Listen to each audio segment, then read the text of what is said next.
We are live. We are live. We are live. We are live. Good evening, everyone.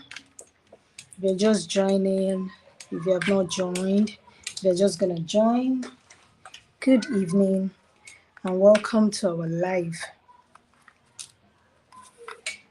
Welcome, welcome, welcome. Welcome to our live session.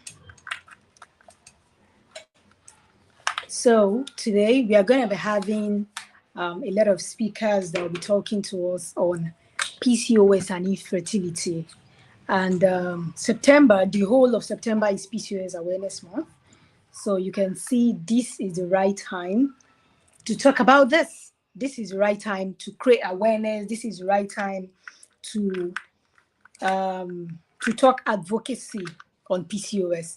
Okay, my camera is not on. Let me quickly switch on my cameras immediately.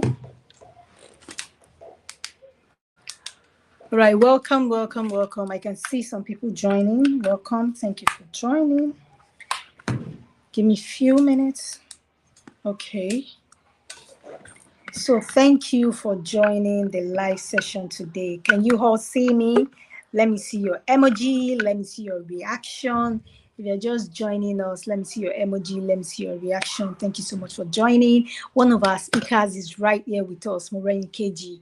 Let me bring Moreni KG up on stage. Moreni, welcome, welcome, welcome. It's good to have you here. I hope you are well. Moreni KG, are you there? Can you hear me? Good evening. I can hear you. Good evening, KG. I hope you're well. How are you doing today? I'm good, thank you. Oh, that's good to hear. So good to see you once again. And thank you for coming on board once again. It was an amazing one we had last year. We had a webinar last year where you were here and you shared your experience, you shared your personal experience living with PCOS, and now you're coming to share your experience with us again.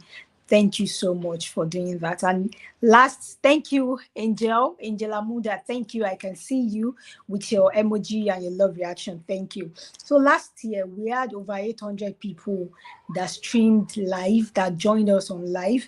I'm hoping to see that same volume as we go ahead today. I hope more people will join because there is no better time to talk about this, right? A lot of people are struggling with PCOS. Women are struggling with PCOS. Girls are struggling with PCOS. This is the right time to talk about it because PCOS does not have the information that it deserves. PCOS does not have the right awareness that it deserves.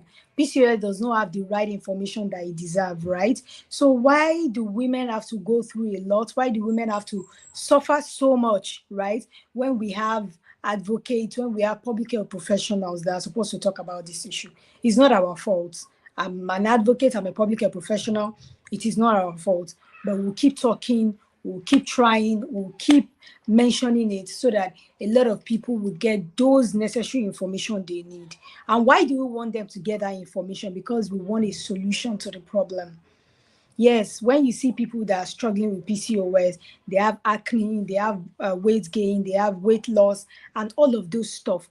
But beyond those symptoms, there are a lot of things going on. We are not having conversation on those things. Those are the things we want to have conversations on. Beyond the physical symptoms, there is mental breakdown. Beyond the physical symptoms, there is low libido. Beyond the physical symptoms, there's infertility. Beyond the physical symptoms, there are a whole lot of things people that are having PCOS struggle with. So why are we not having those conversations? The earlier we start having those conversations, the better, so that people can know how to seek for help. People can know where to seek for help. And people can know how they can have solutions to their condition on time. It pains my heart when people are getting to know about that they have PCOS when they are trying to conceive, because that's a sad reality. That's where all of this came in the first place. 2 years ago, I was having an interaction with my community women, and I made mention of PCOS, and a lot of people were in my DM saying, "Ma, I was just diagnosed with PCOS. Ma, I was trying to conceive, and then went to the hospital. They said I have PCOS. Ma, this man." I'm like, what? people shouldn't get to know about PCOS when they are trying to conceive, right? From secondary school, a youth, a girl child, they should begin to know about PCOS. They should begin to know the symptoms that comes with it. They should begin to think that, okay, if I don't see my period, or it's not, oh, well, or I said Yoruba, it's not like, oh, thank God, oh, no. It means it's a pointer that something is wrong.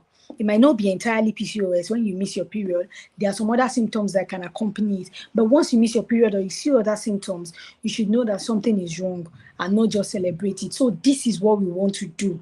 This is what we are trying to do. This is the advocacy.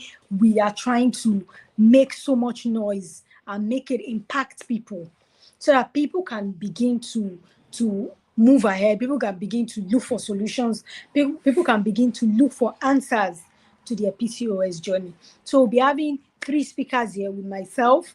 We'll be having Moreni Keji. Moreni Keji is one of our speakers. She'll be sharing her personal experience about PCOS. We'll be having Ems Chronicle. Ems Chronicle is she's embryology. She's an embryologist, and you'll be sharing her experience. She'll be telling us what's. Okay, you can go.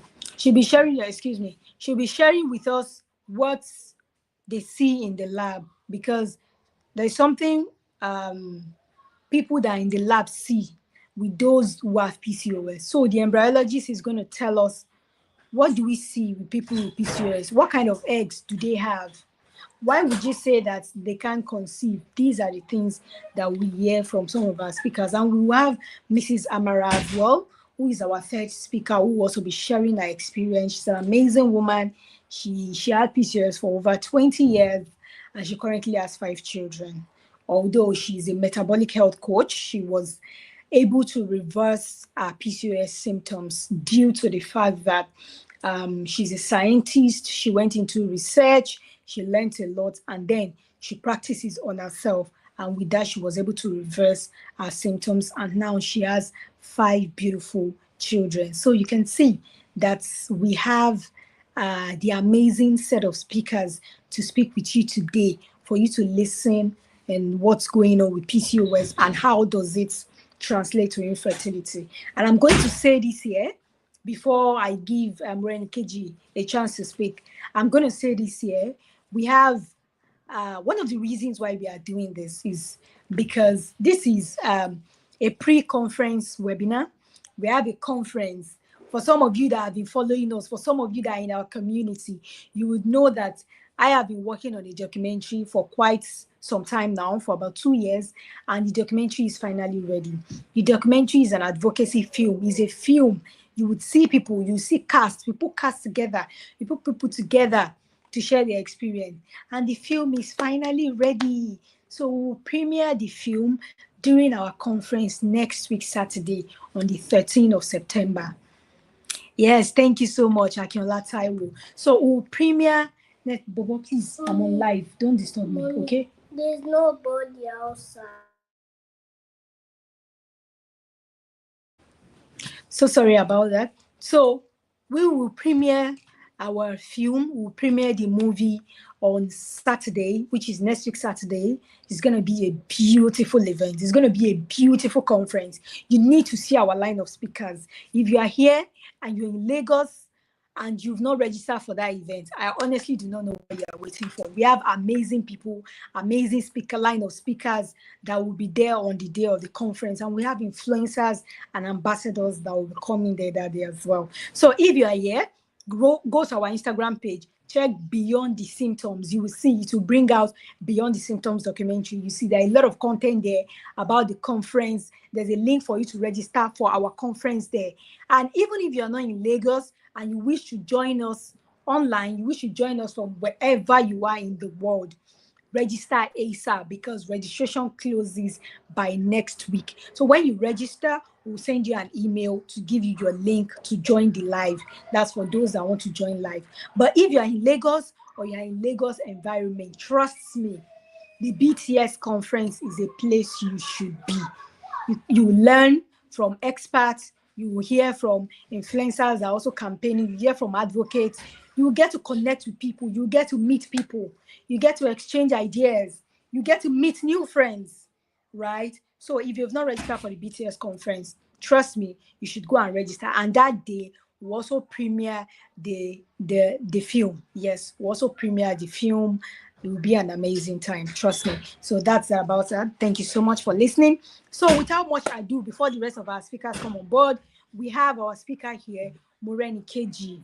Please, a round of applause for Moreni KG. A round of applause, for Moreni Thank you KG. so much. Good evening, everyone. Ma, can you hear me? Yes, I can hear you. I can hear you.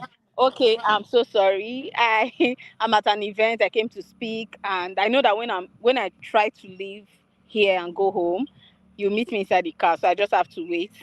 So I'll not be able to put on my camera because you just be seeing trees and everything. Thank you so much for the opportunity to come and speak about my experience with PCOS today. I really appreciate and I don't take it for granted. So I will just go straight to what I have to say. My name is Moreni KG, and in 2006, I discovered that I had irregular period. So then I found out that my period comes and I won't see it for 3 months and it will come. I was in secondary school then, so I didn't know what PCOS or hormonal imbalance was. So I remember telling my friends like, my period don't come every month, and they were like, oh, I want to be like you. And I was the talk of the town. Everybody wanted to be like me, like, the period is stressful. If I can be like you now, that my period only comes twice in a year. And I was so happy that after all, I was experiencing period poverty. Even when the period comes, I don't have access to sustainable menstrual product. I use my notebook. I use pieces of clothes that was always I was getting stains. So I was just happy that at least it comes twice a year. So anytime it come, I'll know that I'm ready for it. So it's I was just enjoying the process, and that was what happened all through my secondary school, senior secondary school, and I got into the university, and I studied child and family psychology. And there was a time we did a course, and I heard my lecturer say, if you don't menstruate, it's menstruation that make a woman give birth to children. And I was like, so this thing is very serious, because I grew up in Benin. We don't really talk about menstruation. So they will just ask you if you are menstruating. If you near man, you get pregnant. So there was nobody teaching you how to take care of yourself, how to wear sanitary pads, what to do. Most times they will just give you pieces of clothes. Oh, you are menstruating, take this pieces of clothes. This is what you'll be using. And that was the knowledge that I had then. So entering the university, it was even in 200 level. My lecturer said that, and I started getting worried. I was like, wow, me that sometimes in a year I see it once or twice. That means I cannot have children. And if you know me, I love children, even if I don't like carrying children, but I love children. So I was like, okay. So I was posted to Olabisi Olubanjo Teaching Hospital in Shagam. And for the first time, I think because of the work, I was posted to community medicine for my IT. So the work was stressful. I come 7 o'clock, I leave by 4. I'm always working, and my periods came and did not stop. I was like, what happened? Is it? I was just thinking, did I? Because I also work in virology. At some point, I was like, did I get HIV? What was happening? The period was not just stopping. First month, second month, third month, I became worried. Please, can you still hear me? I just want to be sure. So I became worried, and I decided to see a doctor. And I told the doctor that was my supervisor that, man, I don't see my period monthly. What's going on? And she was like, since when? I said, since I started seeing my period. She was like, at some point, have you seen it 12 times in a year? I said, I have never. And she was like, okay. She took me to a doctor, and they said, this is a serious case. You have to see a gynecologist, because those are the doctors that can actually tell you what was wrong. So I booked an appointment, and they told me that after the plenty questions, they told me you're going to do a test. And the test then was, I think, 85,000. they just write a lot of tests. And I was like, where am I going to get 85,000? So I was in a group on Facebook, and everybody was like, post what you want. A rich person might see it and pay for it or get it for you. So I just posted, I want to do an hormonal imbalance profile. And someone in the US saw it, a woman. She messaged me, I saw your comments. Tell me more about it. So I just explained to her. She don't know me, I don't know her. And she was like, okay, how much is it? And she sent me the money, and I did the test. And when the results came, it was showing you have hormonal imbalance, your cholesterol is too high and all that. And I didn't know what that was, but I was like, okay, so what next? So I started researching, and it was, my research showed that you have PCOS. I was like, okay, what next? And you know, when you go online and read about PCOS, you see the scariest thing. Like, you just see struggle with fertility and all those things. And I was so scared. I was very scared. Like, wow, what am I going to do? And immediately I knew, it seemed something just happened. My period started coming. Like, it still comes 2 or 3 times a year, but when it comes, it does not stop. So I can menstruate for 3 months straight. And after the period, my private parts will be peeled. Like, I will be, I will be drained. I will just be white. Everybody that seemed that, you don't have blood. So this kept going, and before I know it, I started passing out. When I'm on my period, I would just pass out, and they'll say, "Oh, go and do your blood percent." And when I do it, I find out that my percent is 10%, and doctor is like, "Ah, you still working? 10% is so low for a woman." So that's how I started taking blood transfusion, because sometimes when my period comes, I will be dry, like I won't have blood to function. So this kept going. The stigma, I was ashamed to tell somebody that I have PCOS.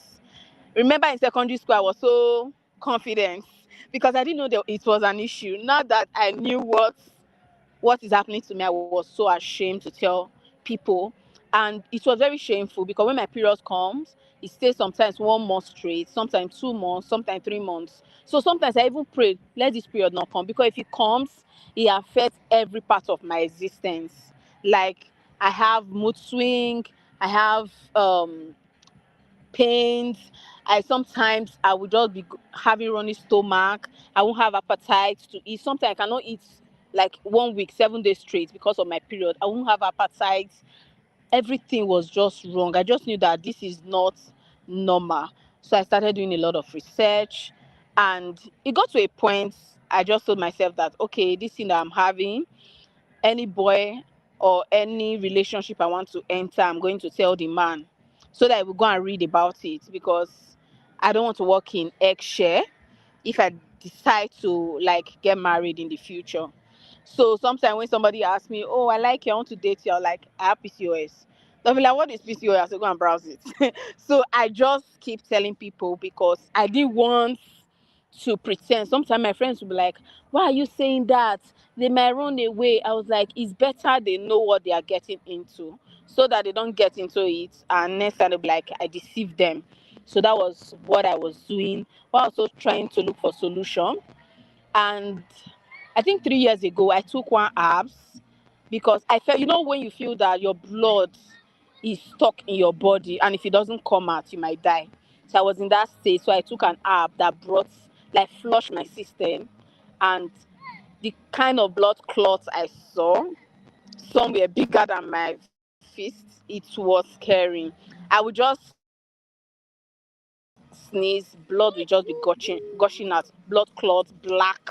And when I took that, I was able to I was able to feel light. So I realized that, so those blood that don't come monthly, they find a place in my body to stay, and they just keep piling up, piling up.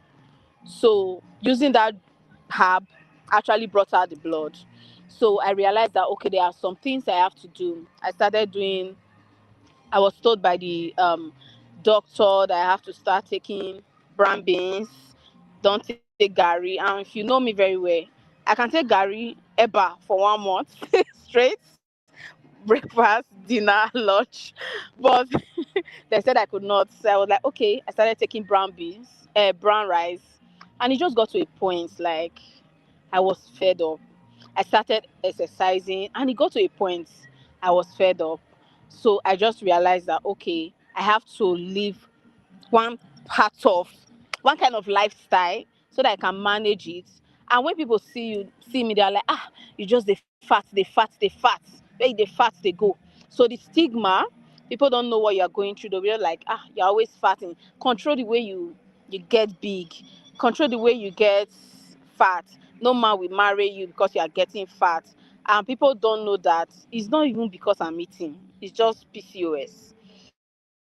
So I think what have helped me over the years is to know my community, have support system that encourage me when I feel discouraged, because sometimes I'm just like, now only me, where baba thing they happen to me only. So sometimes I get so overwhelmed, especially if the period is on and it's not getting just end. There are some people that their period is 3 days, some 7 days, but when my period come, I don't even know how many days. It's just like, okay, if you come, it come. If you end, it end. So that's my own case.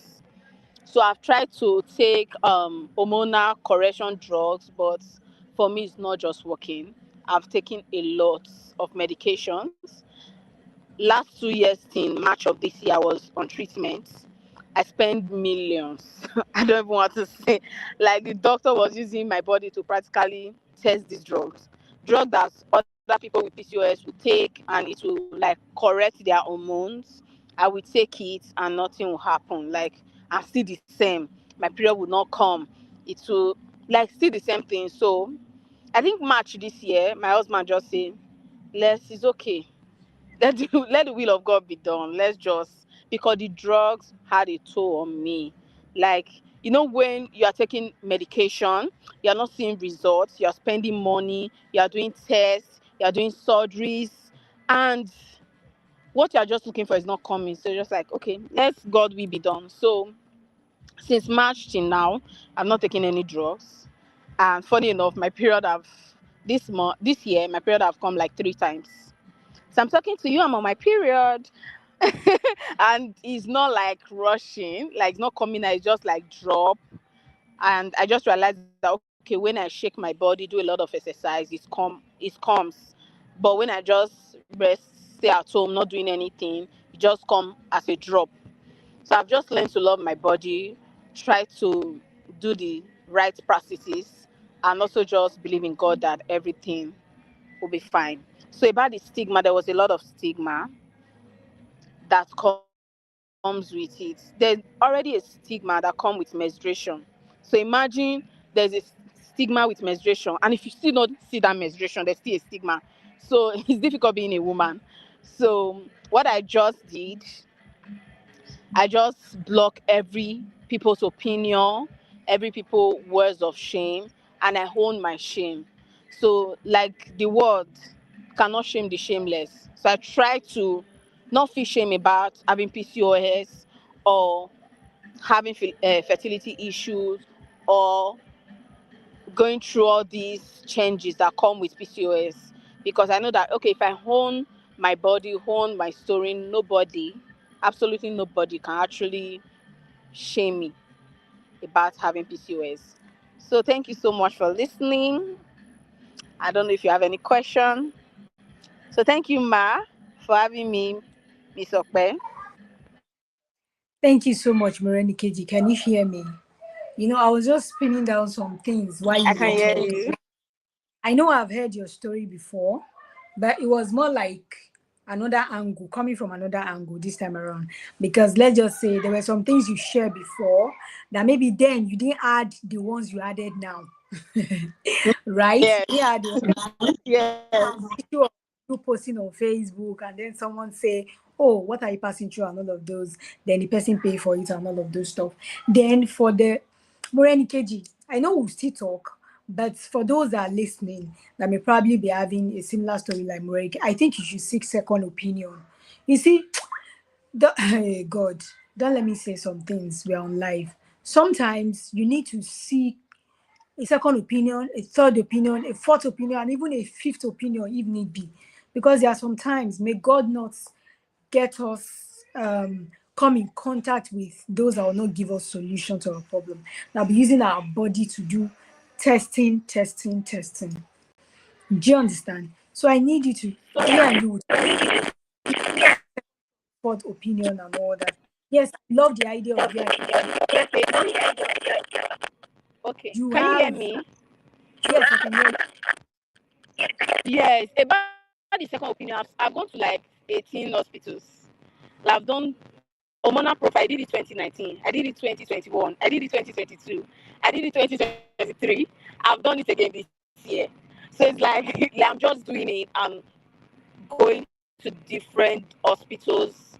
I've gone to different hospitals actually, different doctors to seek for opinion. And I've also given me alternative like IVF, like the other thing. But for the correction, that's where the issue is. I've tried. I did a surgery in January to, I've forgotten the name, to check my womb, my fallopian tube. I almost died after the HSG. experience. Okay, thank you. My waist. Painful. I It's a can't. I don't very want to painful. explain. Hey I don't God. pray for anybody to pass. I've seen Oh God. them of mine. It's super painful, extremely painful. It's a painful procedure. It I won't was lie. like it was, and they were like, it was like you said, you're going to talk privately. Yeah. So I don't know if there's any question or you have anything to say. Thank you for having me.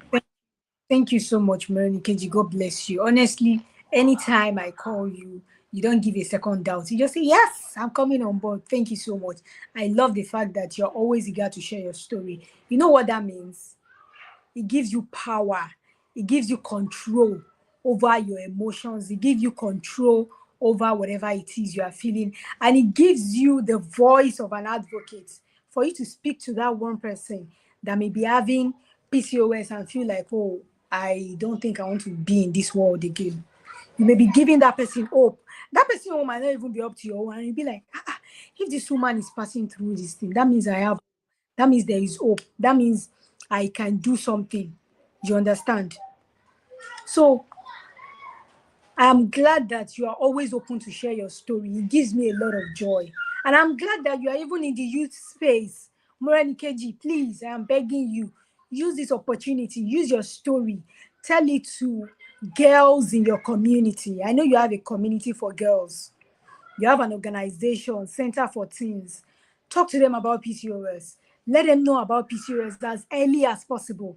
Let them begin to share their story. Let them begin to talk about it. You may never know the story you will hear from a girl of 12 years old or a girl of 15 years old who is currently having similar symptoms of PCOS. And with your knowledge, you can connect her with a gynecologist, or you connect her on how she can manage and start reversing. Okay, so what did I call the name of the procedure? I'm coming. Angela, I will respond to you. And you would, what was I saying? You can never tell the girl you will inspire, and you will even help for her to get a hold of her condition on time, and for her to get treatment on time. So please, Moreni Keji, use your platform, use your organization, start incorporating PCOS stories, start incorporating PCOS journey.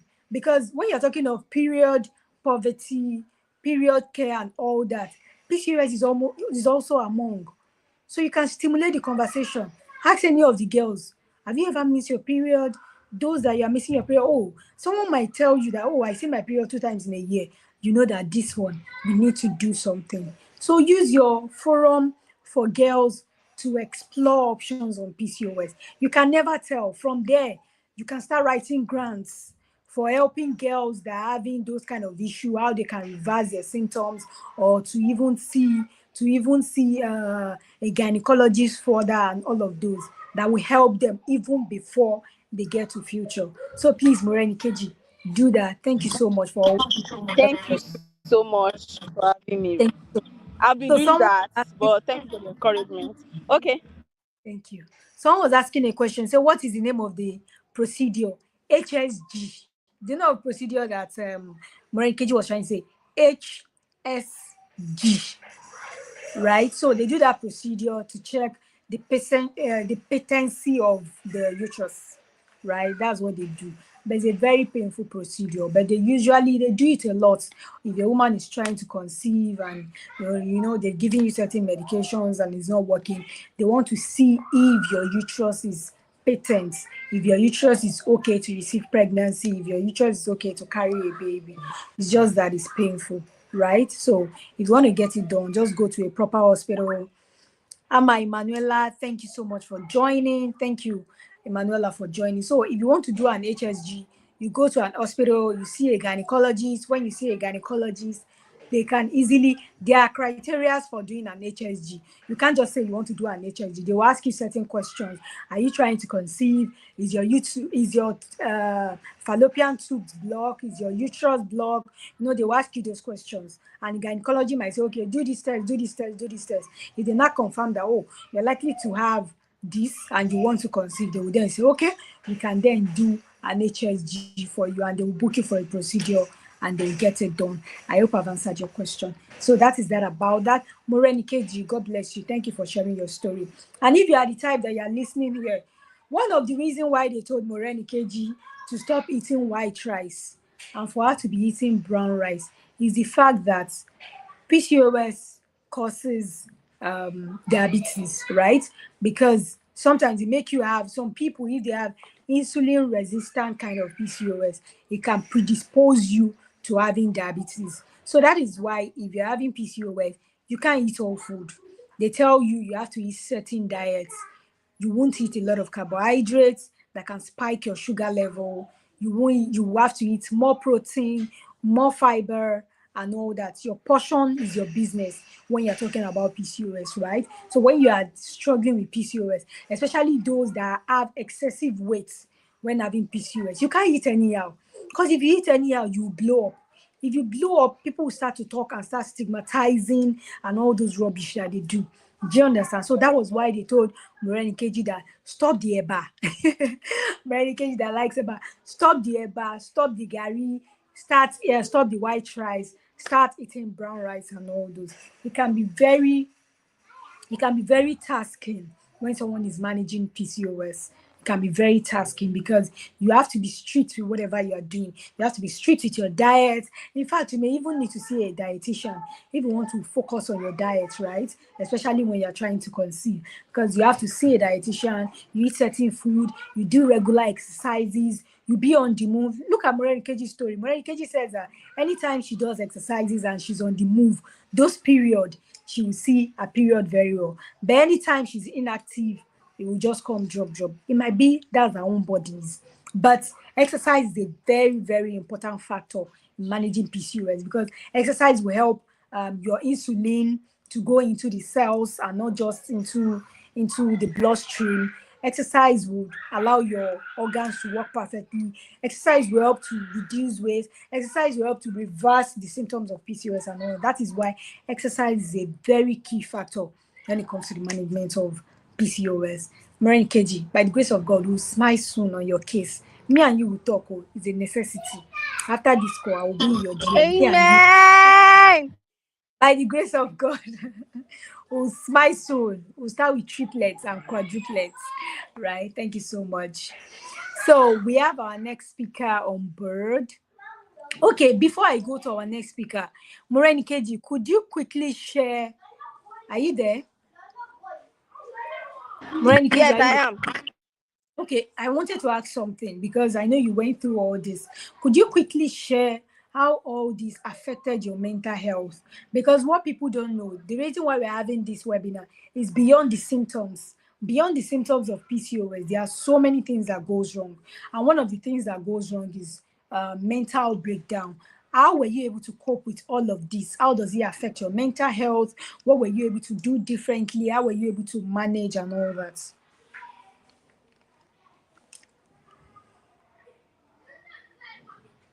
Did you get the question? Okay. First and foremost, I yes, yes, Yes. I have a question.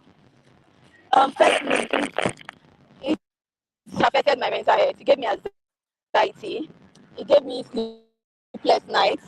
So it actually affected my mental health. It affected my self-esteem, everything. Imagine just wearing pads for 3 months non-stop. So definitely something will happen to you, even if you don't want to agree that something is happening to you. So basically, and it also brought shame, and shame also affect mental health. So it brought a lot of things. Thinking, when is it ending? When is it coming? If you don't come, when is it coming? Oh, 4 months I've not seen it. If it actually came, when is this thing going to dry up? So it was a whole lot of mental battle. So yeah, it actually affected my mental health and everything, my overall well-being.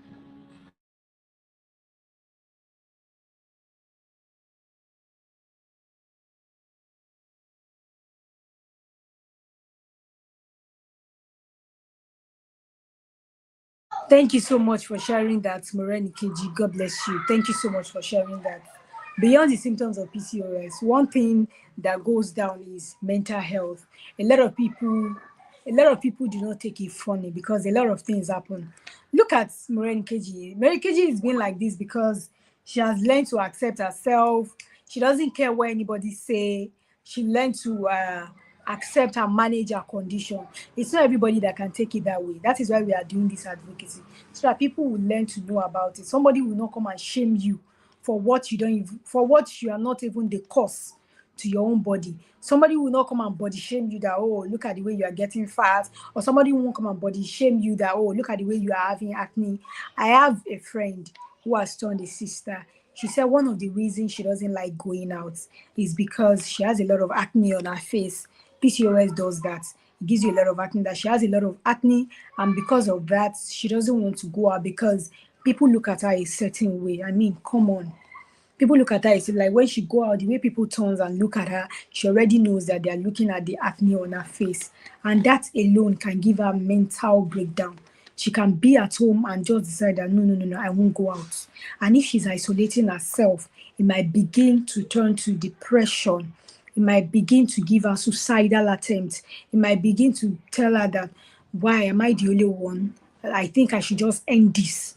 It might begin to give her so many things, right? So that's one of the things PCOS does with mental health. It destabilizes your mental health. It puts you in a condition whereby you don't even know what to do. So that is why I encourage that everybody that is struggling or living with PCOS, have a community. Have a community. People like-minded community. People you can always relate with. People that will tell you, I got your back. People that will tell you nothing is happening. Forget what anybody else is saying, right? Have a community, belong to a community. People you can talk to, people you can relate with, people that will not body shame you, people that will not say anything negative about you, right? So that those community can give you a positive mental health and not a negative mental health, right? So thank you, Moreni KG, for sharing your story. We do appreciate you. So we have two more speakers that are going to speak. We have, where is our other speaker? Okay, kindly wait while I bring her on board. Does anybody have any question? You can type your question so that we can read it out and answer it before the two speakers join. Welcome, Emanuela. Angel Amuda, thank you. Okay, thank you for explaining. You're welcome. You're welcome. Taiwo, thank you for joining. Please, if you have any question, do well to drop your question. And if you are just joining us live, please feel free to share the link to other people. Feel free to share the link to your community. Feel free to share the link to other women you feel they can benefit from this live. We are talking on PCOS and infertility, beyond the symptoms, behind the struggle.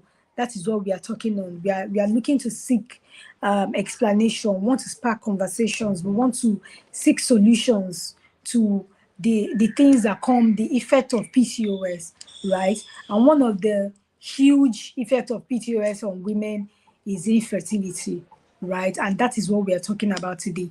We've had one of our speakers that share her experience, and now we are going to have Mrs. Amara, who is also an health coach. She's a metabolic health coach. She's going to teach you and tell you tips on how she was able to reverse her symptoms. She's been living with PCOS for almost 20 years. Was it 20? She told me, or 27. Yes, 27 years of her life. Said she got to know she had PCOS when it was early in life. And then she was doing research, she went to school and all of those stuff. And she currently has 5 kids. So she's going to tell us how she was able to do that, considering the fact that a lot of people struggle with PCOS and infertility. So she will share that with us. Please, if you have any question, type it in the comments so that we can hear you. Let me bring Mrs. Amara on stage.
So while we await Miss Amara to join us, if you have any question, please drop in the chat box. And if you have anything you want to share, please do well to drop it in the chat box, and then we'll give you answers to it. So before then, if you are just joining us, thank you so much for joining. We are talking about PCOS and infertility, and this is a pre-event webinar. We're having our webinar next week, Saturday, 13th of September, 2025.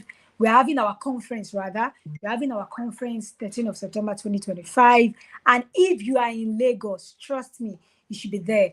There are amazing line of speakers. If you want to know our speakers, go to our Instagram page, search for Beyond the Symptoms, right? You see Beyond the Symptoms documentary.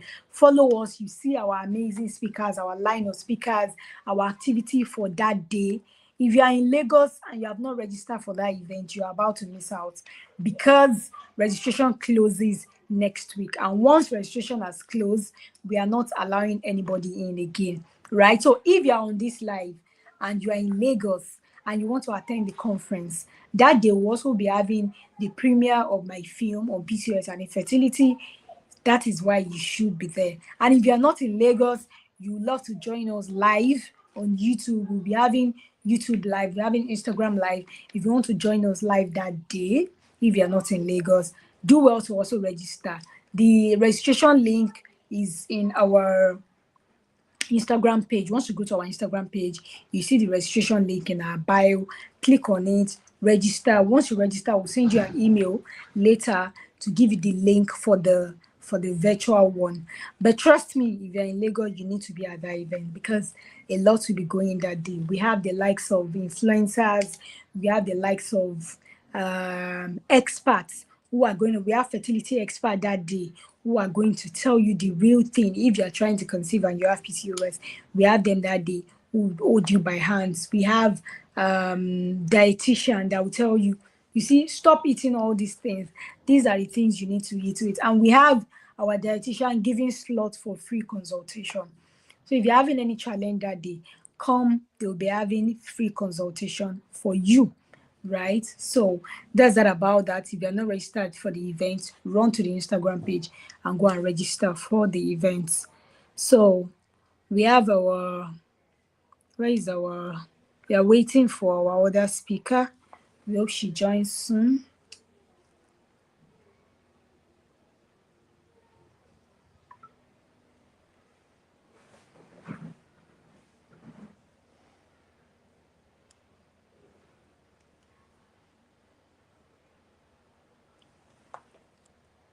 We hope she joins soon, right? If you have any questions, okay, we have more people that are joining. Thank you so much for joining. If you are just joining us, we are having a live on PCOS and infertility, beyond the symptoms and behind the struggles of PCOS. And we've had one of our speakers who has just shared her experience with us. It was a beautiful experience that she shared with us. So we'll be having other speakers that will be speaking as well. We're having the endocrinologist who will be speaking. She will tell us what they see in the microscope and how women that are living with PCOS struggle to conceive when they're having PCOS. And she'll also be sharing with us how she was able to personally reverse her own symptoms, right? Using diet and exercise. Just as I was saying, that when it comes to PCOS management, diet is like 80% in the management. Mrs. Amara. Yes, Mrs. Amara.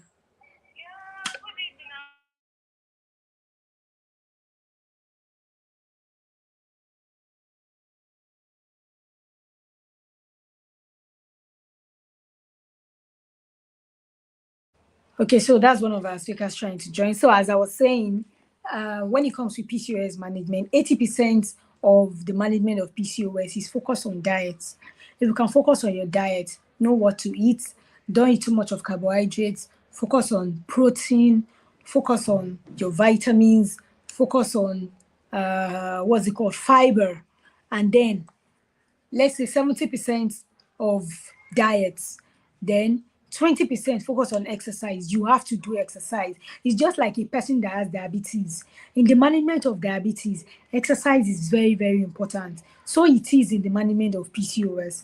If you have PCOS, exercise is a core. You have to do exercise. I mean, when I mean exercise, you don't have to go to the gym to do exercise. You don't.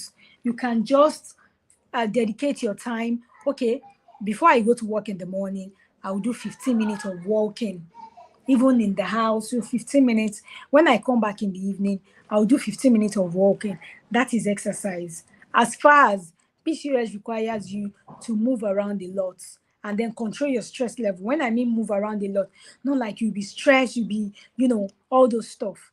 You need to move around and manage your stress level. If you're able to manage your stress level, if you're able to put your diet in check, and if you're able to do exercise, trust me, you can manage your PCOS effectively. And once you're able to manage your PCOS effectively, these are the things that happen. It helps to balance your hormone. Your hormone goes in check, your androgen level goes down, because normally one thing that happened with people living with PCOS is that they used to have deep voice. Okay, somebody is saying, can you share the link here? Which of the link are you talking about, Rohimat? Is it the registration link or our Instagram link, or which? Kindly type so that I can answer that. Is it the registration link or our IG? Just go to our IG, go to type beyond the symptoms, go to Instagram, type beyond the symptoms. It will come out. Once it comes out, you see the link to register is there. Just click on it, register for the event, and then we hope to see you there. As a matter of fact, let me give you guys one expo.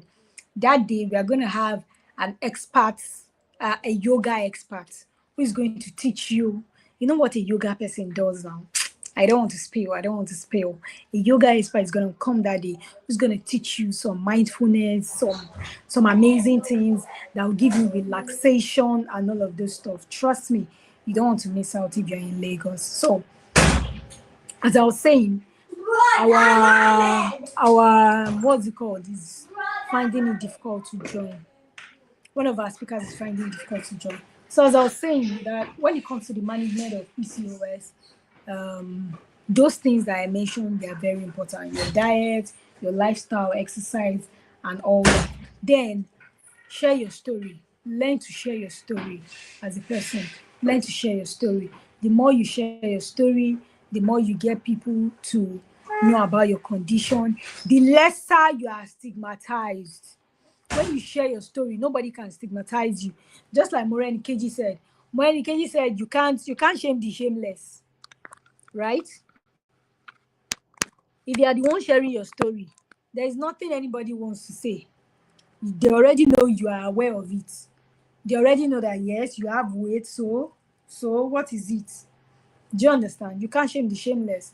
But if you don't want to talk about your story, if you are keeping quiet, if you don't want to say anything on it, it's likely that people will stigmatize you, or people will tell you, oh, this, oh, that, and all of those stuff. So it is super important. Rahimat, I haven't seen your other response. I haven't seen your other response. All right, please, if you have any question, Do well to share. If you want to share your story, do let me know. If you have any question, put it in the chat box. Let's talk about it. Let's discuss about it before our next speaker will join. Right? Thank you so much.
Okay, so if you're just joining, thank you so much for joining. One of our speakers as well wants to join. She's trying to join. Her network is not permitting her. Rahimat, I have shared with you in the chat box. So check the chat box. I have shared with you. Check the Beyond the Symptoms on Instagram. You will see the link to register there. The link to register for the event, you would find it there. Thank you so much.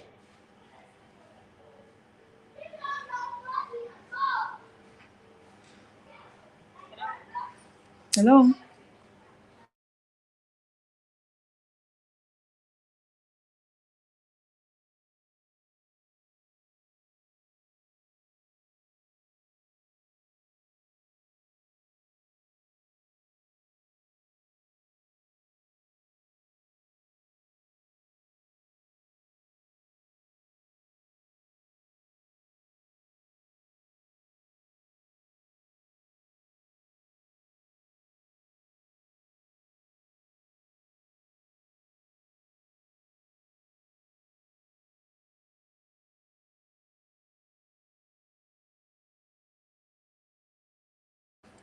All right. Thank you so much, everyone, for staying. For those that are live with us, thank you for waiting till this time. Right. So I've called the two speakers that we have. They're trying to join now, and they will join soon. So before then, so that everywhere won't be quiet, let me share some story with you. So among the people we have on our documentary, we are gonna have our documentary will be going live, be streaming live on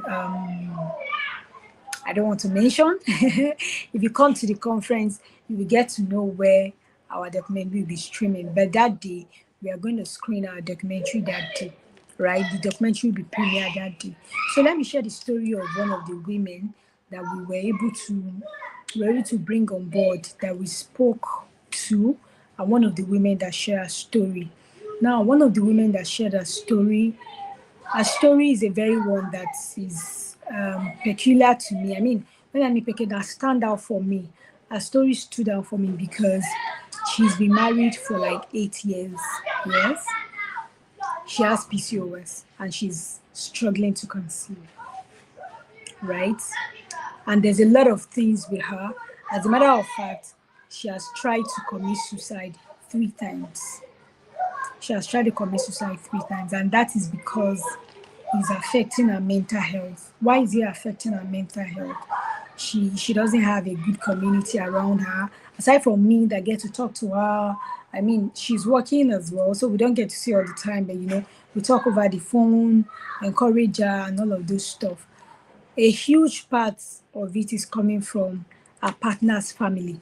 Our partner is a very supportive man. Yes, no doubt. Our partner is a very, very supportive man. He supports her. He also prays with her. They go to the hospital together. They do things together just to support her and all that. But when a woman is married and then year 1, year 2, year 3, up to 8 years, you have not conceived, the family, they begin to raise their shoulders. They begin to ask a lot of questions. They begin to shout. They begin to do a lot. So to her, it was very frustrating. As a matter of fact, she even conceived like 2 times, and after she conceived, she lost the pregnancy, and then she's back to square one again. So her story is a very touching one, and she's currently on a lot of treatment. She's currently on a lot of medications. So I just told her one day, I said, you know what? These plenty medications you are taking, just stop it. I need you to stop it. Just the way Maureen Keji shared that our own story, that when she went to the hospital, she has seen a lot of doctors. They have given her a lot of medications and all those stuff. So I told her, you see all this medication you are taking, I need you to stop it. Just stop it. That was what I told her. Just stop all this medication and start focusing on your diet. Focus on your diet. Do exercise every day. As I tell you now, there is no day she doesn't do exercise. She does exercise in the morning before she go to work. She does exercise in the evening. She has taken it as a routine, and she does exercise every day to ensure that her symptoms are being reversed. And then I told her, one of the things you're going to do well is your diet. You will need to focus on your diet. That's what I told her. But you know, as Africans, if we are used to a particular food and now you are likely not to eat those food again, it can be very painful. It can be very, very painful. For example, when Maureen Keji was saying she liked eba, and now they are denying her of eating that eba because she has a condition called PCOS. So these are the things that happen. So imagine you are the type that like eating rice, and then because of PCOS, you have to eat a very small amount of rice and then take a lot of vegetables and those things. Or if your dietitian is telling you you have to take a lot of beef, you have to take a lot of protein, and you can't even afford to buy those things. So it can be very painful. There is noise in my background. Can you hear me now? Is it better? Is there still noise? Okay, one of our speakers is here. Is there still noise in my background? Finally, Mrs. Amara has finally joined us for a very long time. Zubeida too is here. Hey. I'm so For a long- sorry. Oh, Zubeida is still in the hospital. So sorry. No, it's fine. Let me take off my cap. So sorry.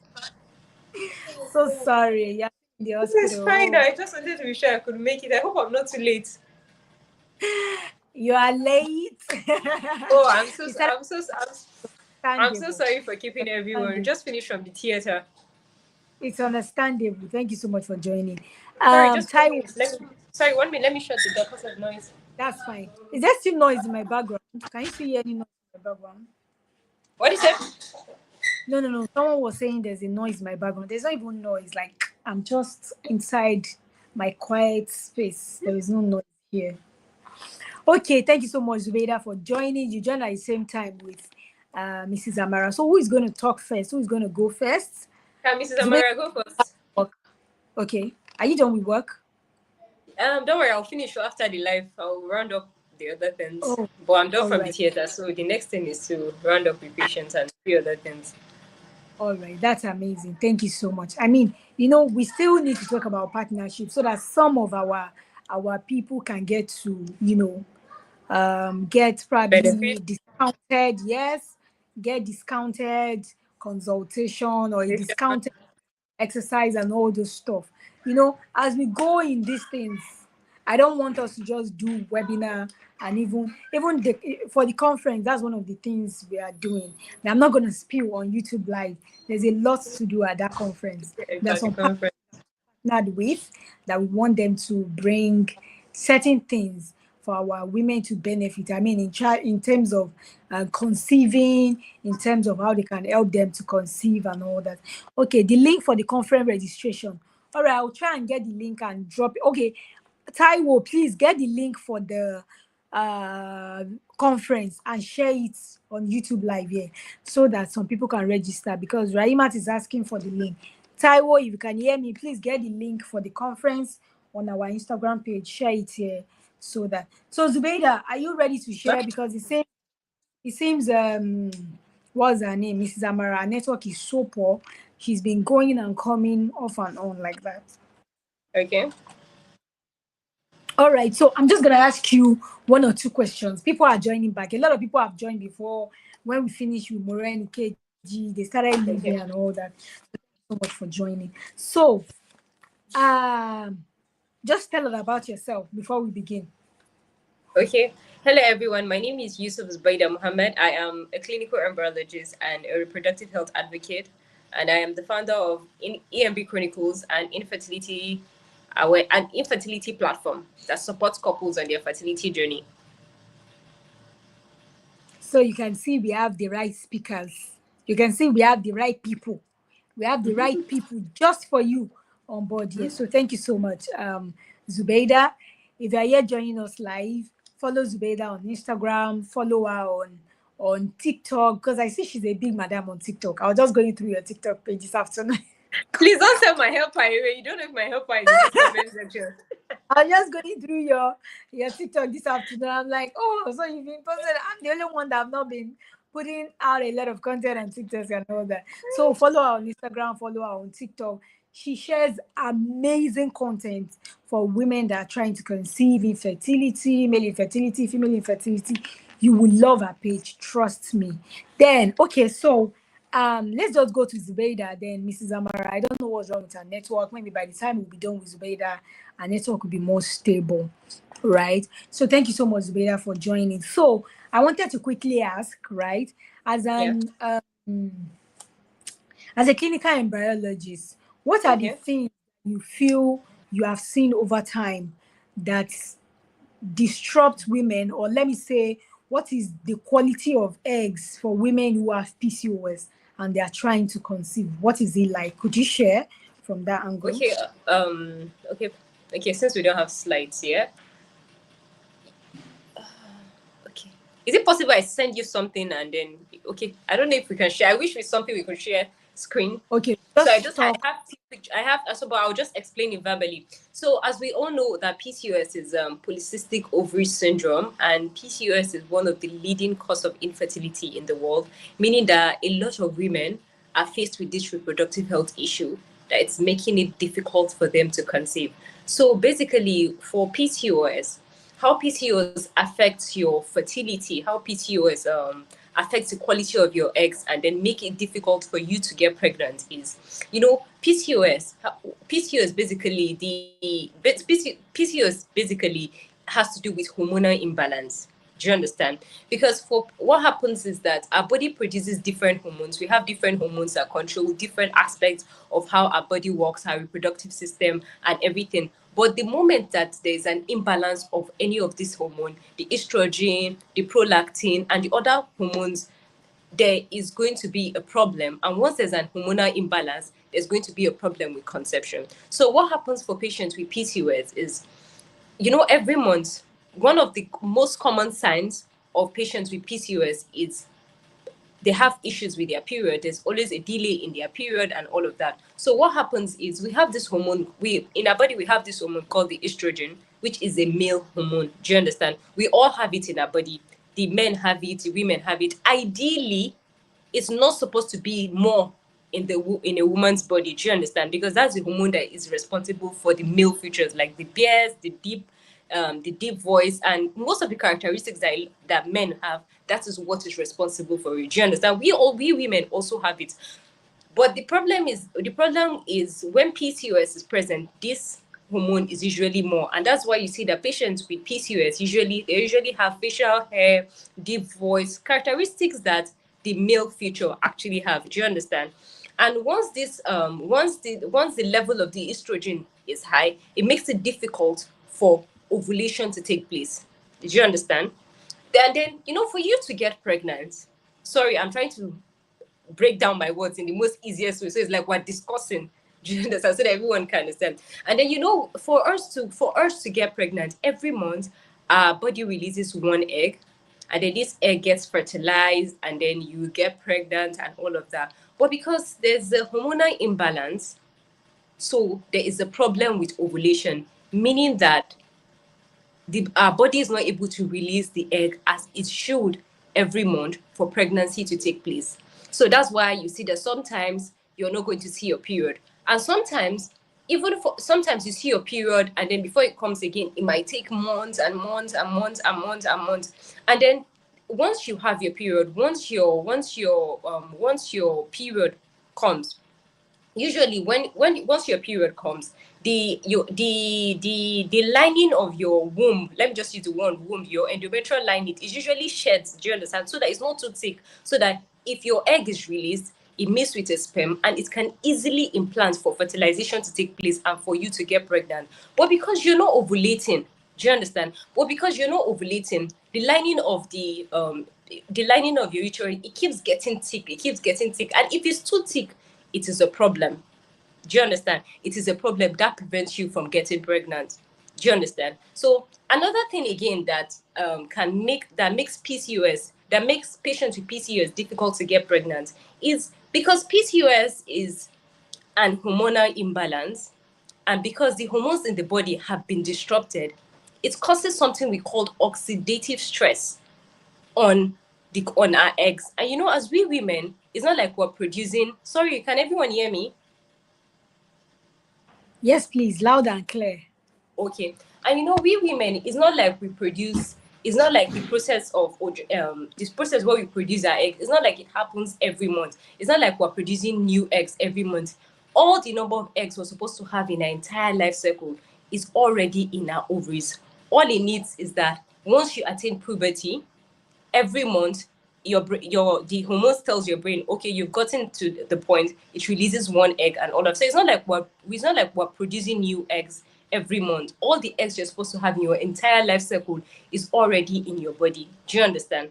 But when you are faced with hormonal imbalance, it causes something called oxidative stress. Oxidative stress, in the simplest way, is when your hormones, they are all imbalanced. So the stress from what is going on in your body will be affecting these eggs that are in the ovaries. Do you understand? So for patients with PCOS, this oxidative stress reduces the quality of the eggs, and your egg quality is a major thing that allows the sperm to fertilize the egg for pregnancy to take place. Do you understand? So for some of these eggs, some of them are immature. Some of them, even if they undergo the phase where they're supposed to mature, the mitosis and meiosis phase, some of them, they get to a point and they stop growing. So these eggs tend to be immature. I don't know, everyone, I hope you can hear me. Yes, please. So Please. these eggs, We actually can hear. Yes. Okay, so these eggs tends to be immature, and if these eggs are not mature, there's no way the sperm can fertilize the egg for pregnancy to take place. Do you understand? So that's like basically a summary of how PCOS affects your fertility. And then one thing again that I have noticed is that everyone's level of PCOS is different, because I've seen patients that have PCOS. Some of them had to do IVF, whereby because there's a hormonal imbalance, so we don't let the body. So when you come for IVF, we don't let the body do the work of controlling the hormones, telling the body when to fertilize the egg and all of that. That is where IVF comes in. So with IVF, we're stimulating the ovaries with injections, with hormonal injections, to help grow these eggs, which the body is supposed to do naturally. But because there's a hormonal imbalance and the body is not able to do it the way it is meant to do, that is where IVF comes to helping. So we're stimulating your ovaries to release multiple mature eggs. And then rather than leaving the eggs inside your body for the natural process of fertilization to happen, it is done outside. That is basically what IVF stands for: in vitro fertilization, outside fertilization of the eggs and sperm. So if we fertilize these eggs, if we're able to fertilize the egg and sperm outside the body, we'll be able to generate embryos. I don't know, everyone can hear me, right? We'll be able to generate embryos. So we've saved your body from trying to undergo all that stress of trying to fertilize the egg, and for fertilization to take place. Why? Because there's a hormonal imbalance. So there's a problem with this natural process being able to occur naturally in your body. Do you understand? So that's basically where IVF comes in. So IVF comes in to help. So the natural process of conception, which your body is supposed to do naturally,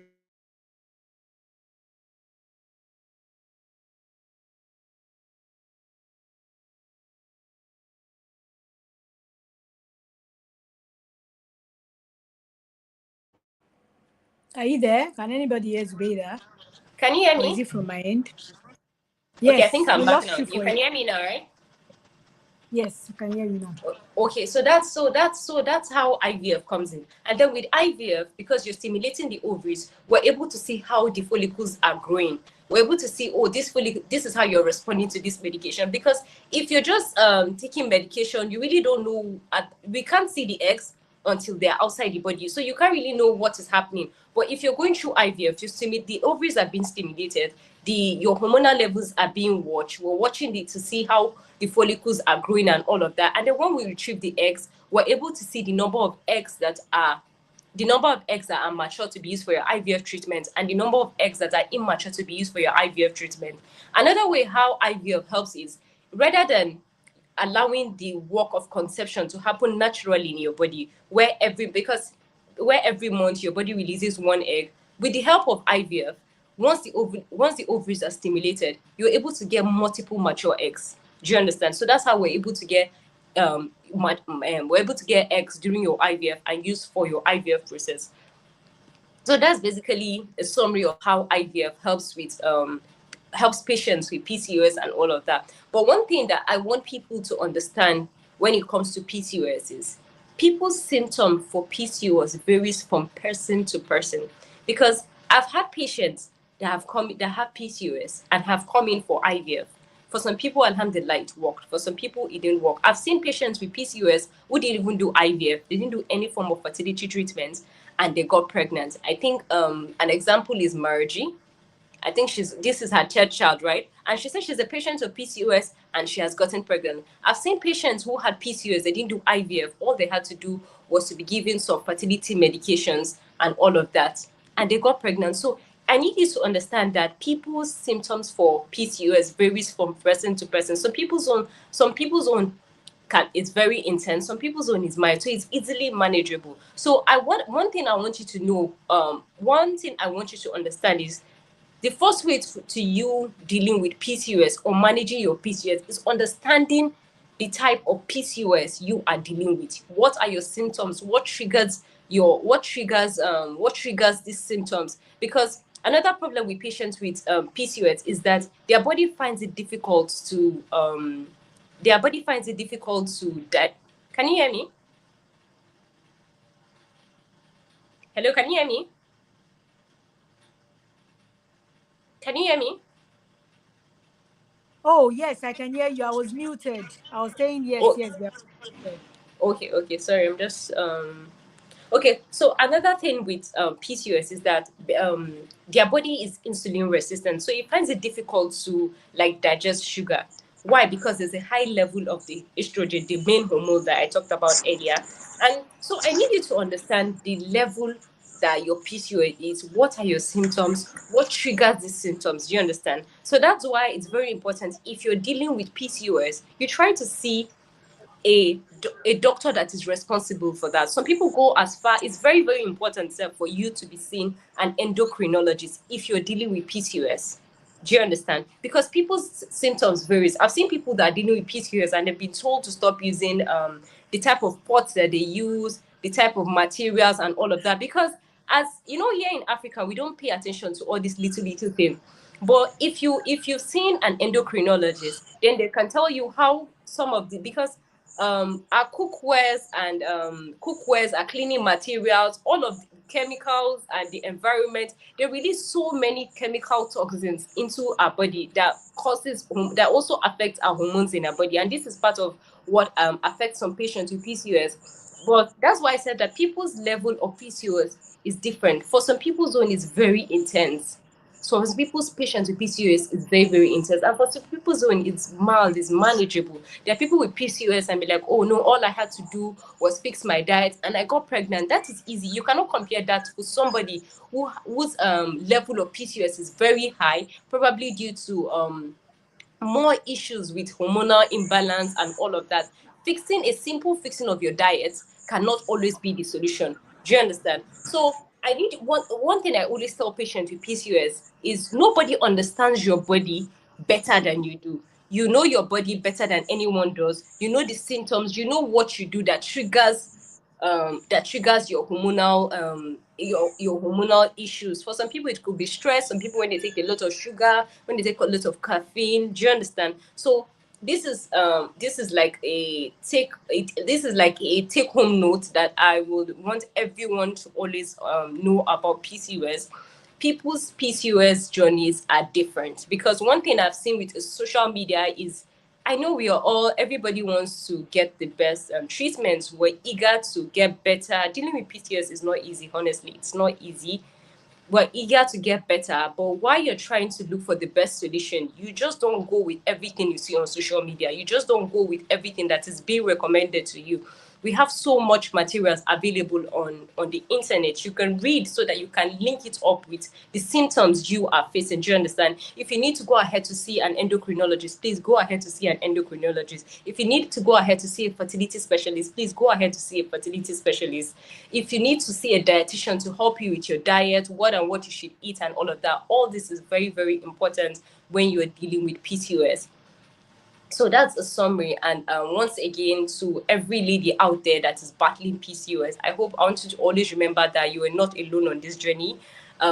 We are all here to support you. Thank you to Kausar for all you've been doing. She has been on this PCOS thing that is PCOS that made me to meet her until today. See, PCOS every time there's always something that has to do with PCOS. So to every woman out there battling with PCOS, always remember that you are not alone on this journey. We are all here to support you, and we're sending you so much love and hope. Thank you very much. Can you hear me? Yes, this woman. How can I thank you enough? Thank you.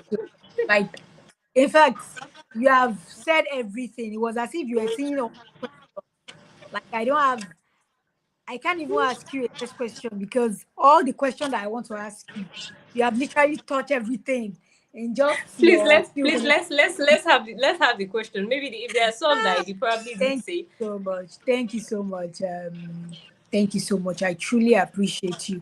You know, when you talked about oxidative stress, Press.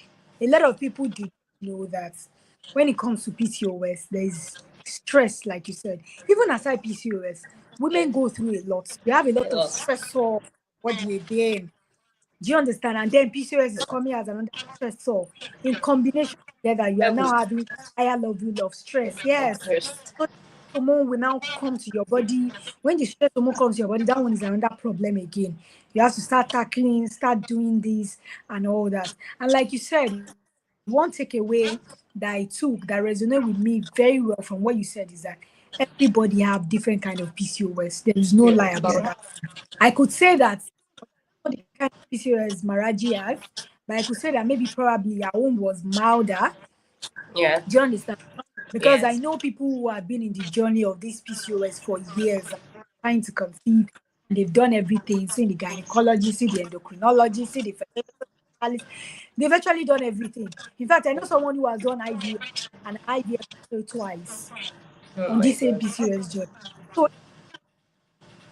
crazy. Our hormone is distorted. She's running into depression. A lot of things just happening with her, and it's something else. Do you understand? So it's something we need to keep talking on, so that people will start getting solutions. People will start knowing who to visit. Yes, we will visit. Everybody hear me? Yes, we can. I Can can you hear hear you. me? Yes, yes, I can hear Don't you. say regular doctor you are managing PCOS. Zubaidas, certain number of people you need to see: a gynecologist, a dietitian, endocrinologist, fertility specialist. Those are the people we should start seeing, so that you can get faster solutions and faster results to whatever it is you're having, rather than just seeing a regular doctor and not getting adequate information. So one thing with people with PCOS is that they don't get diagnosed on number one. Number two, when they get the first thing place them on medication. I think medication is the only solution to the problem. They don't say that, oh, you have to see a channel. You might likely see an endocrinologist. In the documentary we did, the women we brought together, if you listen to their story, if you hear their story, you'll be like, what is going on? Can we bank on our healthcare system in Nigeria? Those You are women share breaking. their Can you hear me? Hello? Is it better now? Can anybody hear me? Please, you can hear me. Confirm that you can hear me. Hello? Yeah, I can hear you. You can hear me. All right. I can Thank you. hear you. Okay, okay. Thank you. Thank you so much. Yes. Okay, Mrs. Amara, is that you? Yeah, yeah, yeah. Oh, thank you. Finally, your network is back. Yeah, I'm All right. here. Okay, thank you, thank you. So, there was a question for who is private chatting me. Your line is Okay, as to what breaking. Who? I sent a message. Oh, is it my line or yours, Zube? Please I let me. don't even know. I just knew that I could not hear you again. All right. So, I was saying there's a question here. Somebody said, does that mean PCOS can cause a woman to be having recurrent blighted ovum? Yes. PCOS can actually cause that because with the hormonal imbalance, it affects the process in which the eggs are supposed to grow and mature. So we have the mitosis and the meiosis phase. That's like the stage one and stage two. Imagine your egg is growing and it stops in stage one. That is not a fully mature egg. Do you understand? Do you understand? So that is not a fully mature egg. So it can actually cause recurrent blighted Blighted ovum. Actually, I'm just trying to summarize it now because one of the women that shared her story with us, she said she had blighted ovum 3 times. They had to do an evacuation for her 3 different times. She got pregnant. But does that mean if a woman is having recurrent blighted ovum, she might need to go and check if she has PCOS? Hello? Are you there? Can Yeah, anybody yeah. hear me? I Hello? can hear you. Can you hear me? Oh, Yes, I can okay, hear maybe it's you. Zubeda's network. Can anybody else hear me? Okay, thank you, Mrs. Amara. If you are with us and you can hear me, please drop your emojis in comments. Let's know that we are together. Also, PCOS can actually cause recurrent blighted ovum. Amazing. Taiwo, does that answer your question? I hope that answers your question.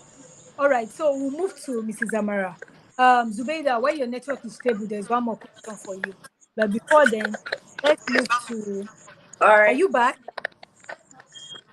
Are you back? No, I'm still trying to. It's on and off. I want to restart my network, so I'll join back. Okay, okay, let's do that. All right, so let's move I on might to go. Mrs. How much I do. Thank you so much, Zubeida. We'll have you back when you join back. We'll ask the last question. All right, it's breaking. But did you get the answer to that question, Taiwo? Zubeida said yes, that PCOS can cause recurrent blighted ovum. All right, so thank you so much for answering that. Then, Mrs. Amara, thank you. Finally, we have you on the show. So please introduce yourself and then we'll ask you some questions. It's been crazy trying to get on board. My network is so bad. I had to leave my house Hey, to meet up with this. hey, so sorry. Just a minute, please. Can you hear us Because now? of where I am, I can't. Yes, I can hear you. Okay. Can you I hear say me? kindly introduce. Yes, I say kindly introduce yourself. Then I'll ask you certain questions. Okay, I will do that in a minute, please. Because of where I am, I can't on my camera, so let me use this so That's people fine. can see my face while I talk. All right. My name is Mrs. Amara Antonia Okereke. Can every can everyone hear me? Can you hear Yes, me, Mrs. Obeyemi? Okay. I can hear So you. I I'm a can hear you. medical lab scientist. Oh, beautiful. I'm a medical lab scientist. I'm a metabolic health researcher and a PCOS warrior. I'm a PCOS victor. Um, Something happened in prior to now.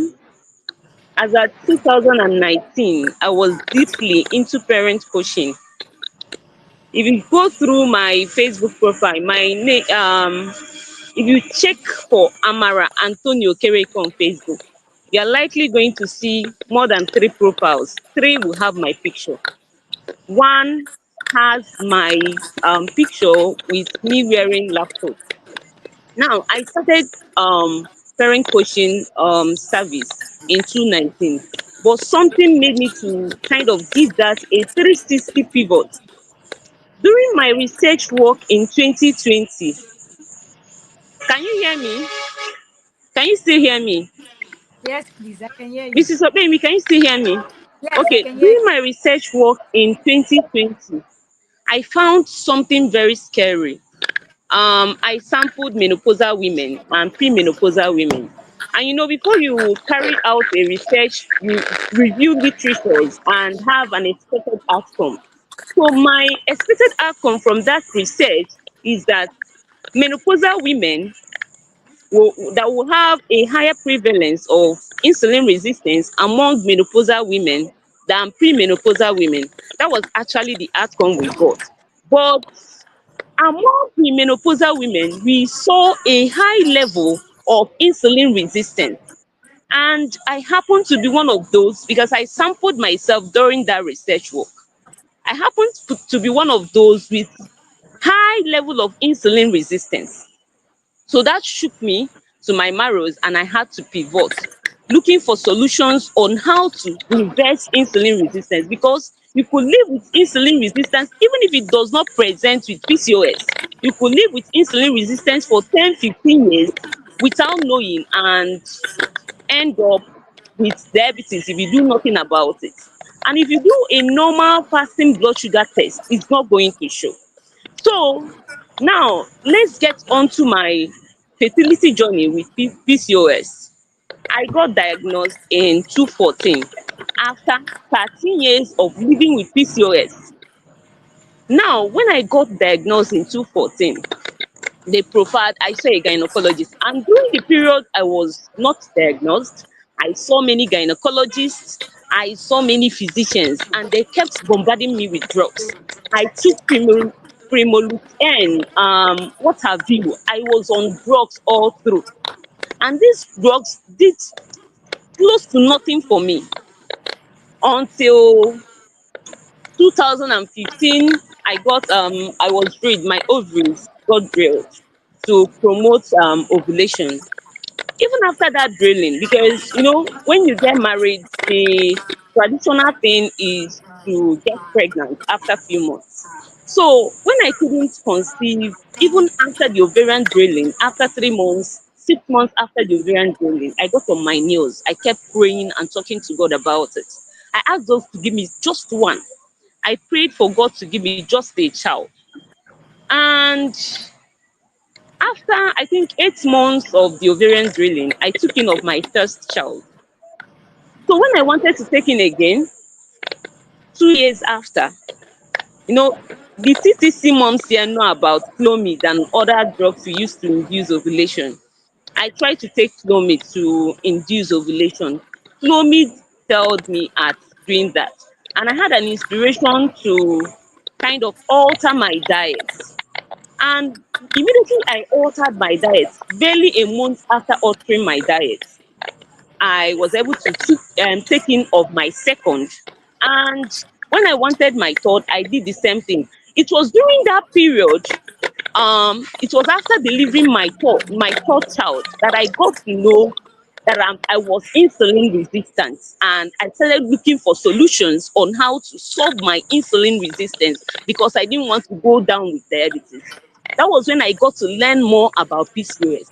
PCOS is both a hormonal and metabolic issue. It's not just a hormonal issue, it's both a hormonal and metabolic issue. And the root cause that needs to be addressed in PCOS is reversing insulin resistance, because it's insulin that causes a woman not to ovulate monthly. Normally, as a woman, you carry ovaries. Your ovary is like a basket carrying your eggs. And every month you're supposed to drop one egg. And once you drop the egg, your uterine walls will thicken. in readiness for pregnancy, preparing you for pregnancy. If you fail to take in that month, it's going to shed up in the form of blood. That's why we menstruate monthly. But for some women with PCOS, that is usually not the case. Sometimes PCOS could present. Everybody's symptoms with PCOS varies, and the severity also varies. Some women with PCOS present with irregular periods, what's it called, amenorrhea, no period at all, and 6 months they've not seen their period. Some present with heavy periods. So the symptoms of PCOS varies.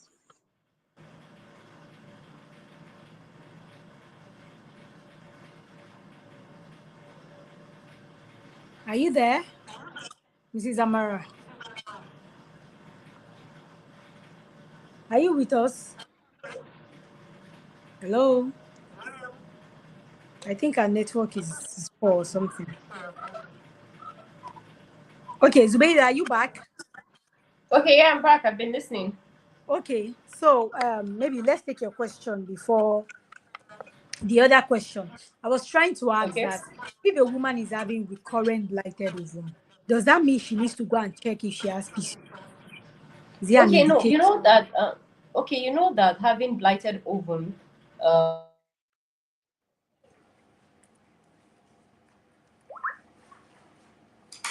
Yes. People should pardon me. Oh, I've not taken lunch. it is linked to PCOS, but that does not. Hello, can you hear me? I can hear you now. You Okay, guys should pardon so me. I said, I've not taken lunch. sorry. Hello, can you hear me? Yes, I can hear you now.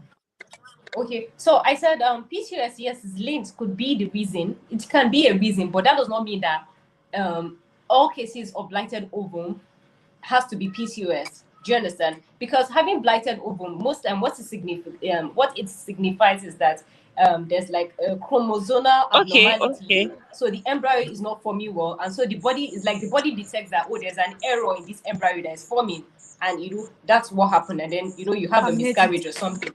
Do you understand? So PCOS, because there's a hormonal imbalance, can actually.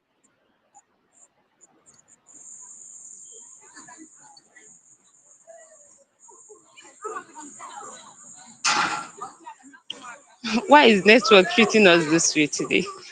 Honestly, it's just ew.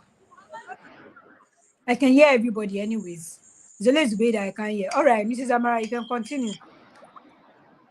Since we can't hear Zubeida again. Okay, so like I was saying, the reason why women with PCOS don't ovulate on a monthly basis is because of insulin resistance. Insulin kind of hinders your egg response to maturation. Your eggs are unable to mature and get released the way they ought to be released for fertilization to take place. And insulin resistance is also behind the acne you see yourself developing, and high androgen level. Insulin stimulates the ovary to produce more male hormones. Can you hear me? Can you hear me? Can anyone hear me? I can hear you. Go ahead. I can hear you. Eh? I can hear Okay, you. Go okay. ahead. So insulin stimulates the ovary. All right. Insulin stimulate the ovary to produce testosterone and other male hormones, DHEA. And there is something about PCOS that people living with PCOS need to be very, very mindful of. When I talk about preventing sugar spikes on my YouTube channel, TMS Sugar Hormone Foods, TMS Sugar Hormone Fix, people think it's just about people living with diabetes. Women living with PCOS need to pay um good attention to their diet. They need to be very, very mindful of what goes into their mouth, because anything that causes a sugar spike can as well cause an insulin spike. Once you are spiking in your sugar level, once your blood sugar level is spiking, your insulin is also spiking. And high insulin level is the reason behind the symptoms you experience as a woman living with PCOS. So if you can find a way to cut down your insulin level, you can gradually reverse your symptoms with PCOS. And there are triggers, there are things that make your PCOS symptoms worse. Number one is diet. You need to really address your diet. Dietary intervention works for most people. I will not say everybody, but it works for most people. If you are very strict with your diet, it works for most people. Number two is your stress level. Cortisol spike, a spike in cortisol can worsen your insulin resistance as a woman living with PCOS. So if you are not able to control your stress, controlling stress hormone does not just boil down to limiting physical stress. Even mental stress can as well give you a spike in cortisol level. Likewise, financial stress and other kinds of stress can give you a spike in cortisol level. So if you're able to kind of reduce stress, improve your diet and move more, because movement helps to improve insulin sensitivity. If you're able to cut down on stress, cut down on processed food and unhealthy meals, because when we talk about processed food, the only place people's mind go to is meat pie and the rest of them. There are food that are seen as healthy that also spike you as a woman living with PCOS. So if you're able to address these three things, you can gradually reverse your symptoms living with PCOS. And you need to be very strict with it to see results. You need to be consistent to see results. Even the tiny things you do on a daily basis can give you pronounced results eventually. Thank you. Thank you so much, Mrs. Amara. I truly appreciate. There was one thing that stood out for me. You were saying cortisol level, which is responsible for stress and all that. And again, movement. I think I'm going to talk about movement. Moreni Keji mentioned something when she was sharing her story. You were not available. But she made mention of, she said sometimes these days, she has been saying, she noticed that anytime she does a lot of exercise, she will see her period steadily for that month. Any month that she does not do Okay. exercise, she will likely not see her period, or her period will come very, it will be like like a spot, and that is it. So Okay. we're trying to say that Okay. exercise has a big role to play in the management of PCOS.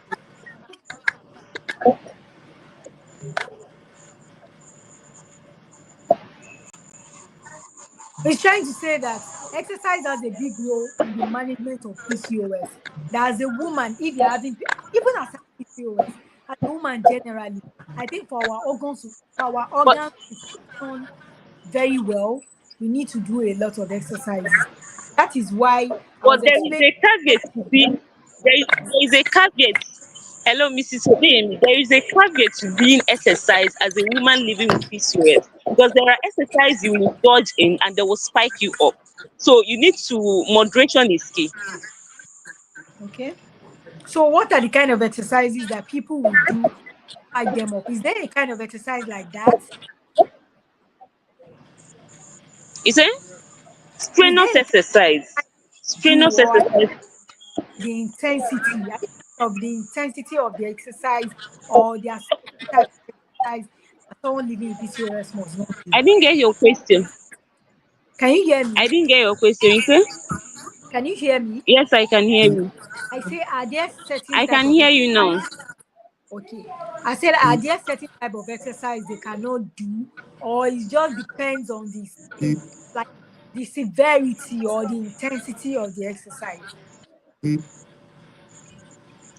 The severity of the exercise.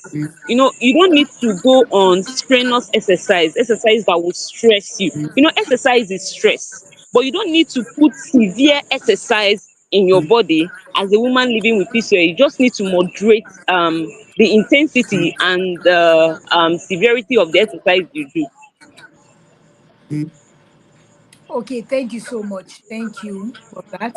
So, for you, for example, for you, let's look at your own practical example.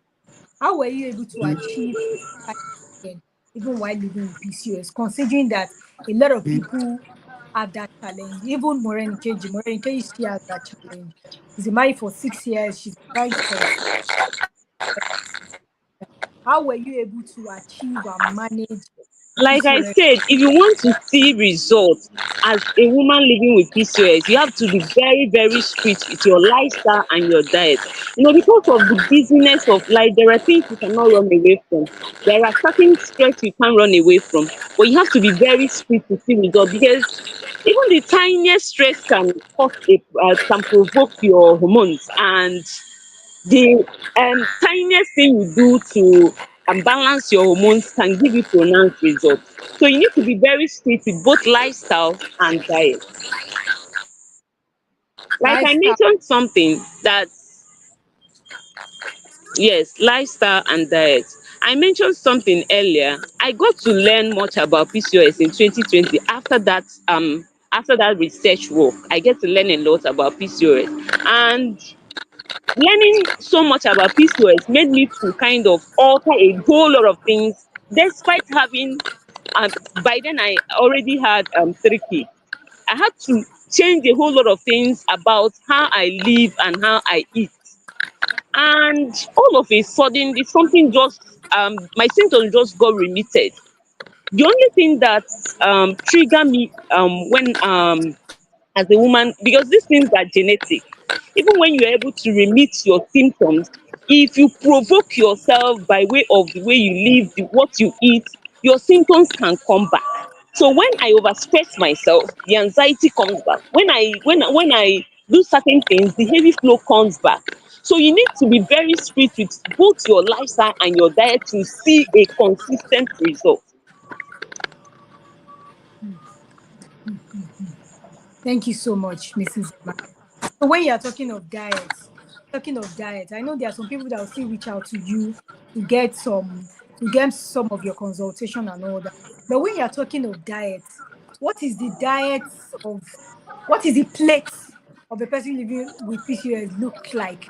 What does the plate look like? When I mean plate, in terms of portion, I was talking about, because I know very well that they ask them to cut down on a lot of carbohydrates. They ask them to cut down on carbohydrates and all that. They ask them to eat more of protein food, more of food rich in vitamins and all that. So, but in your own experience, what is the plate of the person living with PCOS? What does a plate looks like in terms of food consumption?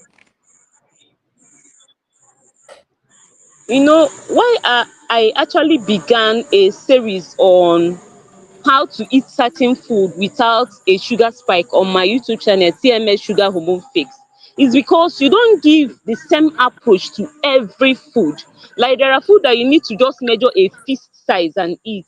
There are food that you need to just pick 2 balls or 4 balls and eat. You understand? Even when it comes to healthy meals, you need to kind of check the glycemic index, the sugar content of food, before deciding on whether to eat a fish size or whether to go for quarter plate. You understand? Now, ideally, the plate of a PCOS woman should be, half of the plate should be non-starchy vegetables, then 1/4 of the plate should be filled with carbohydrate, then the other quarter should be filled with protein. Okay, you even need to control sugar spike more than somebody living with diabetes. You need to control, because your own spike does not show as a high fasting blood sugar, it shows as a high fasting insulin. So even when you go for fasting blood sugar test, your result will come out normal, but you are dying inside.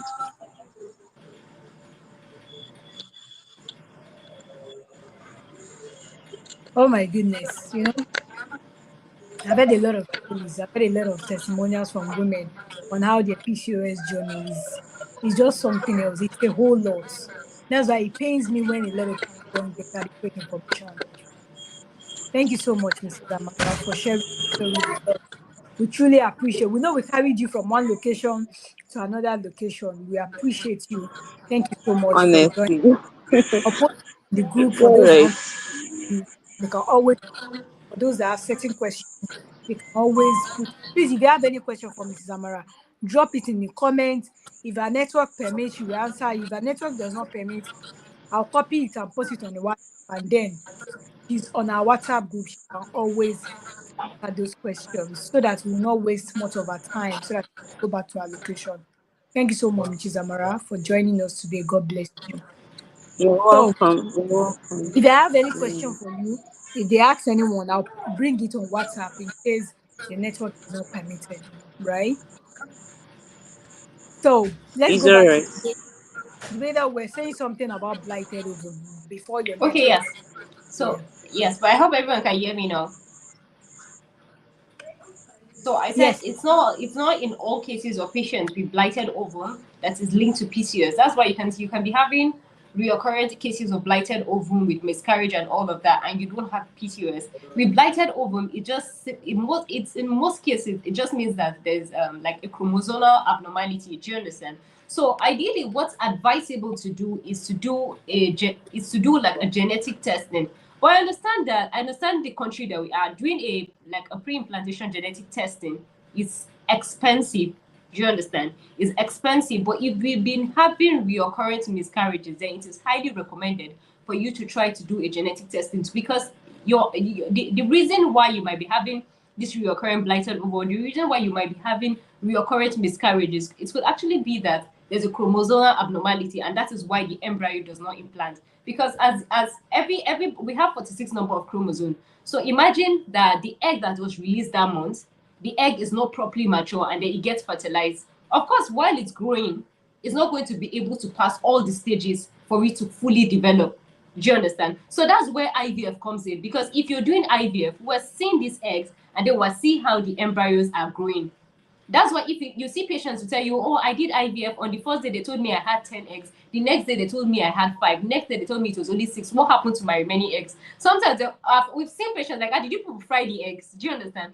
But that's what happened. The eggs that will make it to the next day, the fertilization that happens on the next day, are the only eggs that were mature.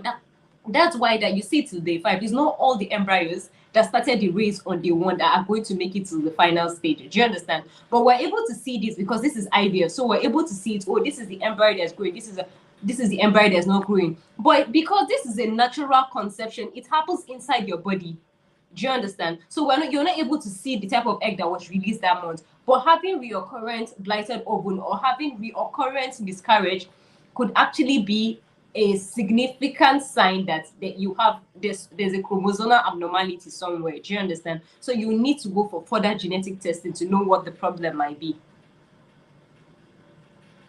Amazing. I think I've gotten more insights, and I'll probably share with her. One of the women that Okay. shared a story. I was actually thinking, is it PCOS? Is it chromosomal abnormality? I know about blighted ovum very well, but she's having PCOS and she has done operation 3 times because she had recurrent blighted ovum.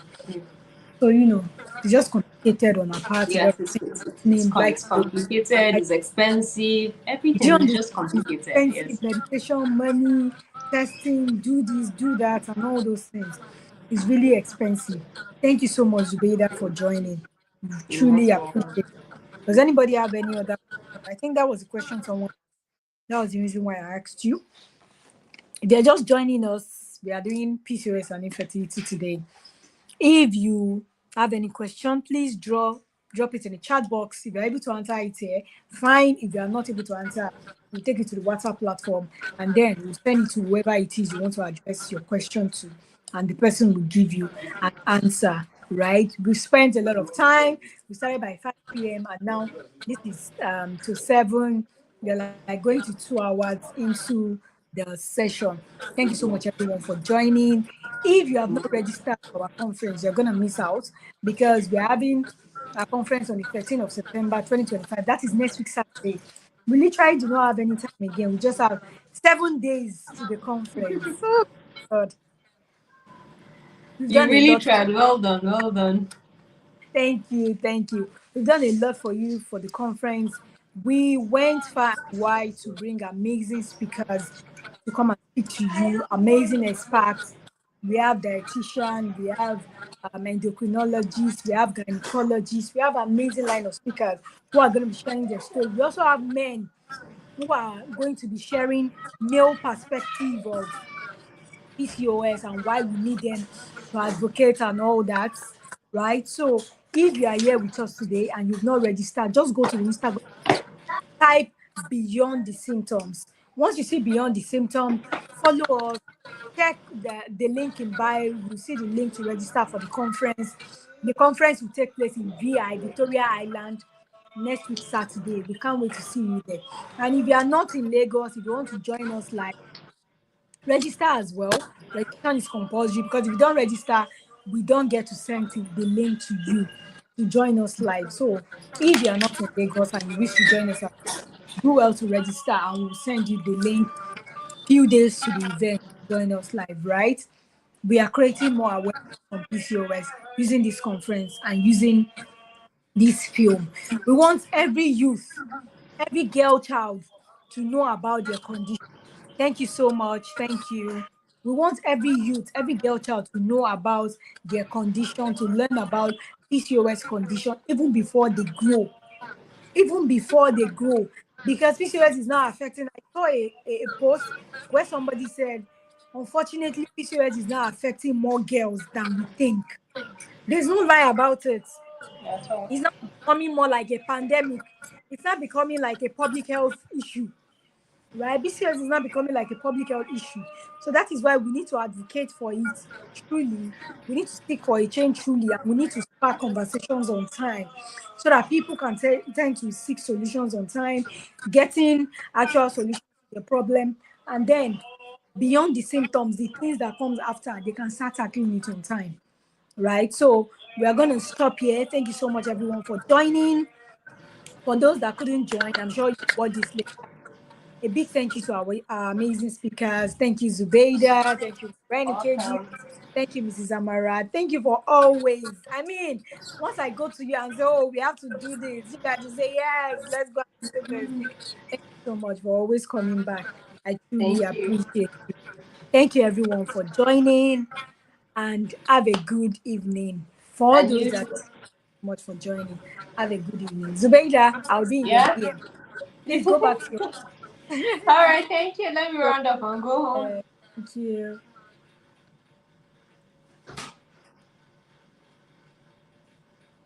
Mom, Yeah. if my daddy buy new phone for me. Okay.